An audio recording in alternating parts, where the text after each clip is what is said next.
Welcome to Naresh cup channel. ఈరోజు నేను deal చేయబోయే టాపిక్ చంపారన్ సత్యాగ్రహ. ఈ టాపిక్ చాలా చిన్నదైనా కానీ చాలా కాంపిటేటివ్ ఎగ్జామ్స్లో క్వశ్చన్స్ అడగడం జరిగింది.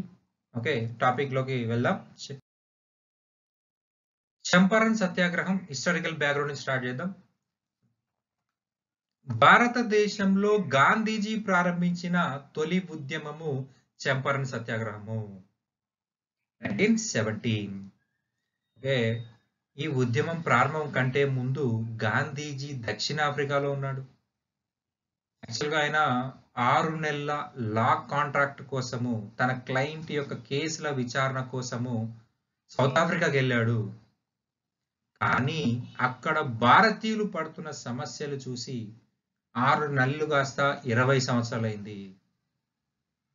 ఓకే, గోపాల్ కృష్ణ గోఖలే గాంధీజీ యొక్క రాజకీయ గురువుగా చెప్పుకోవాలి. గాంధీజీ దక్షిణాఫ్రికాలో చేసిన ఉద్యమాలకు ఆర్థిక సాయం చేశాడు. అయితే భారతదేశంలో ఇంకా అనేక సమస్యలు ఉన్నాయి, భారతదేశానికి రండి అని గాంధీజీని ఆహ్వానించింది గోపాల్ కృష్ణ గోఖలే.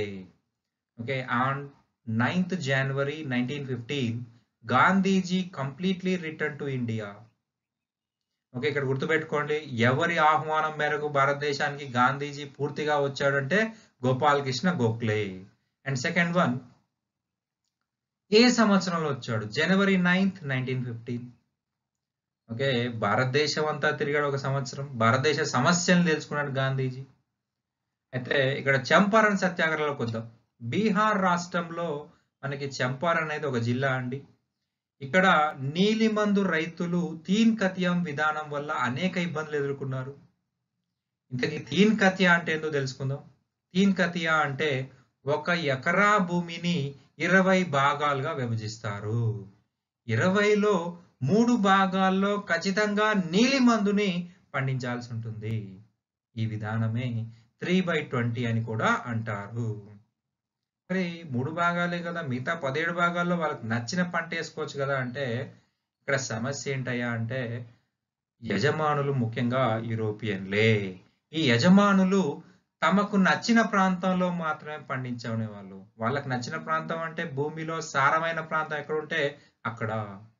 అయితే సారవంతమైన ప్రాంతంలో వరి కానీ గోధుమ కానీ వేయాలి. ఈ నీలిమందు వేస్తే ఆహార పంటలు నష్టపోతాయి. ఒకసారి నీలిమందు పంట పండించిన ప్రాంతంలో 2 నుంచి 3 సంవత్సరాల వరకు మనకి వరి కానీ గోధుమ కానీ పండదు. అంత సారాన్ని లాగేస్తాయి అన్నమాట. సో రైతులు ఈ తీన్ కతియా విధానానికి భారతదేశంలో రైతులతో అనేక ఒప్పందాలు కుదుర్చుకున్నారు యూరోపియన్ యజమానులు. భారతదేశంలో ముఖ్యంగా భూస్వాములంతా కూడా యూరోపియన్లే. అందులో అతి ముఖ్యమైన అతి క్రూరమైన ఒప్పందం అంటే తీన్ కతియా ఒప్పందం. ఎందుకంటే మొదట తనకు తెలియకుండా ఒప్పందం కుదుర్చుకున్నారు, కానీ తమ భూముల్ని యూరోపియన్లకి కోల్పోవాల్సి వచ్చింది ఈ ఒప్పందం వల్ల. అయితే ఇక్కడ సమస్య ఎక్కడ స్టార్ట్ అయిందంటే జర్మనీలో సింథటిక్ రంగుల తయారీ ప్రారంభమైంది. అయితే ఈ సింథటిక్ రంగులు చాలా చీప్ గా తయారవుతాయి, త్వరగా తయారవుతాయి.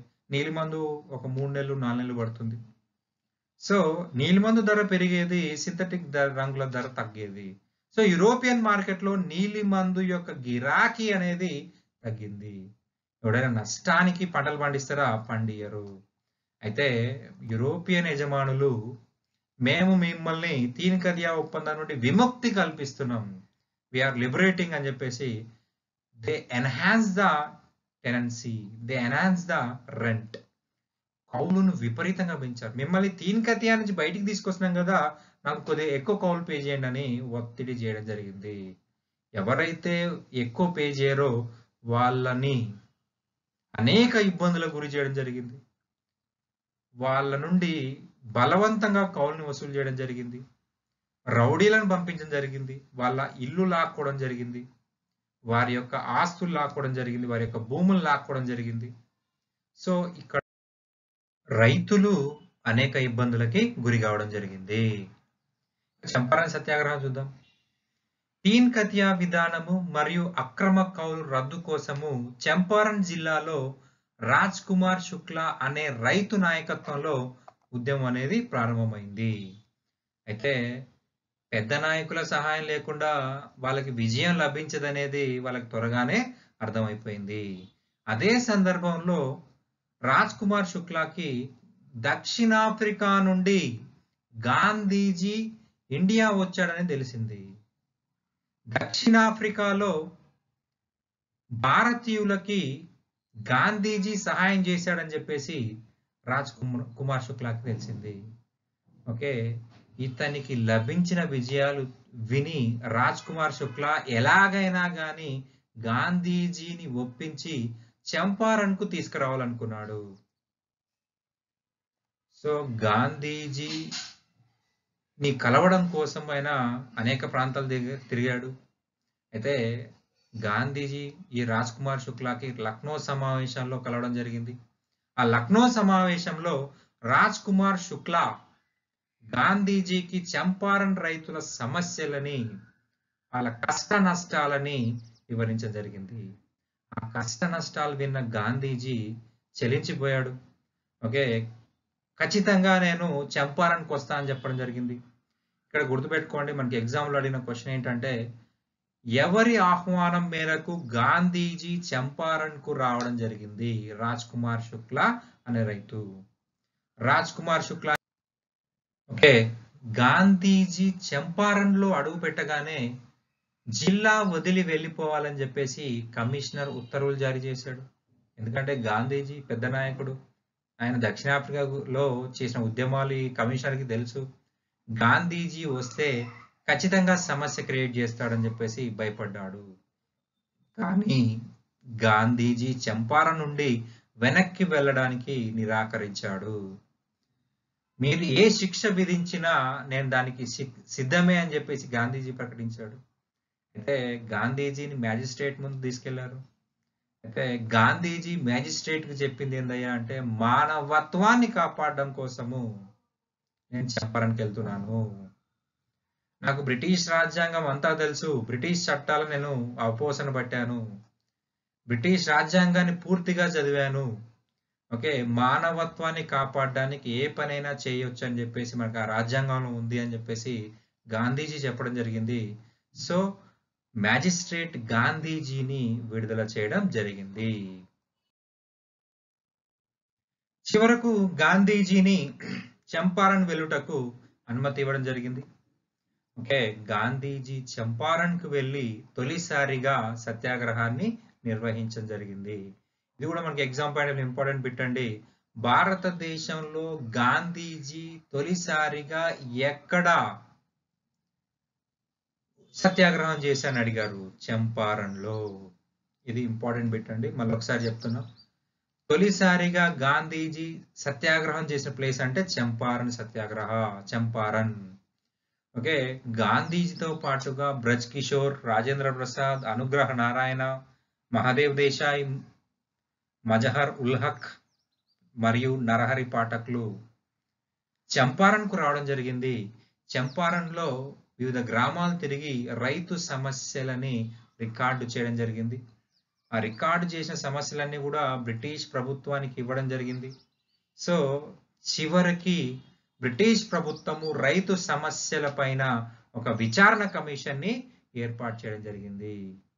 గాంధీజీ చేసిన కష్టం, గాంధీజీ చేసిన సత్యాగ్రహానికి బ్రిటిష్ ప్రభుత్వం కూడా దిగి రావాల్సిన పరిస్థితి ఏర్పడింది. ఓకే, చివరకు బ్రిటిష్ ప్రభుత్వం ఒక విచారణ కమిషన్ ని ఏర్పాటు చేసింది. బ్రిటిష్ వారు ఏర్పాటు చేసిన విచారణ కమిషన్ లో గాంధీజీని కూడా సభ్యుడిగా నియమించడం జరిగింది. ఓకే, ఫర్ ఎగ్జాంపుల్ నేను ఒక ఎగ్జాంపుల్ చెప్తాను. వడ్డించేవాడు మనవాడైతే విందు భోజనంలో చివరిగా కూర్చున్న మనకు రావాల్సినవి మనకు వస్తాయి. ఇక్కడ విచారణ కమిషన్ ఏది చెప్తే అది ప్రభుత్వం చేయాలనుకుంది. ఆ విచారణ కమిషన్ లో గాంధీజీ కూడా సభ్యుడే. గుర్తుపెట్టుకోండి, గాంధీజీ చంపారణ్లో నీలిమందు రైతుల కష్టాలను తీర్చడం కోసమే వచ్చాడు. అట్లాంటిది మరి కమిషన్ కు రద్దు చేయాలని చెప్తాడా లేదా? ఖచ్చితంగా. ఈ కమిషను తీన్ కతియా విధానం రద్దు చేయాలని ప్రభుత్వానికి సలహా ఇవ్వడం జరిగింది. ఆ సలహా ఇవ్వడానికి ప్రధాన కారకుడు ఎవరయ్యా అంటే గాంధీజీ. ఓకే, ప్రభుత్వము తీన్ కతియా విధానమును రద్దు చేసింది. ఓకే, ఈ తీన్ కతియా విధానం రద్దు వల్ల రైతులు తమకు నచ్చిన పంటని పండించుకోవడం జరిగింది. గాంధీజీ కోరిక మేరకు యూరోపియన్ యజమానులు తాము అక్రమంగా వసూలు చేసిన కౌలులో 25% వెనక్కి ఇవ్వమని ఒత్తిడి చేయడం జరిగింది. అయితే చివరకు యూరోపియన్ యజమానులు 25% కౌలుని వెనక్కి ఇవ్వడం జరిగింది. అయితే రైతులంతా కూడా గాంధీజీని ఒక్కడే కోరారు, 25% ఎందుకు, 100% అడగండి, 100% మేము ఎక్కువ కట్టింది మొత్తం ఇవ్వండి. అయితే గాంధీజీ ఏం చెప్పాడంటే 25% ఇవ్వడం అంటే వాళ్ళ గౌరవానికి భంగం కలగడమే. ఇప్పటి వరకు చరిత్రలో బ్రిటిష్ వాళ్ళు భారతదేశాన్ని దోచుకోవడమే కానీ వెనక్కి ఇచ్చింది లేదు. ఓకే, అట్లాంటిది వాళ్ళు 25% వెనక్కి ఇస్తారంటే వాళ్ళ యొక్క ఈగో అహాన్ని దెబ్బతీసినట్టే. ఓకే, దాని యొక్క ఫలితాన్ని మీరు తొందరలోనే చూస్తారని చెప్పారు. అయితే కొద్ది రోజుల్లోనే ఈ యూరోపియన్ యజమానులు వాళ్ళ యొక్క మిల్లులన్నీ కూడా క్లోజ్ చేసుకొని, ఇండస్ట్రీస్ అన్ని కూడా క్లోజ్ చేసుకొని చంపారన్ జిల్లా వదిలి వెళ్ళిపోవడం జరిగింది. భారతదేశంలో గాంధీజీకి లభించిన మొదటి విజయం అంటే ఎక్కడ అంటే చంపారణ్లో. ఓకే, చంపారణ్ సత్యాగ్రహం అనేది గాంధీజీకి మొదటి విజయము. Thanks for watching. Please like, share and subscribe Naresh cup channel. Okay, మేము చేసే వీడియోలు మీకు నోటిఫికేషన్గా రావాలంటే సబ్స్క్రైబ్ పక్కన బెల్ని కొట్టండి. Please subscribe and share like Naresh Kapoor channel. Thank you.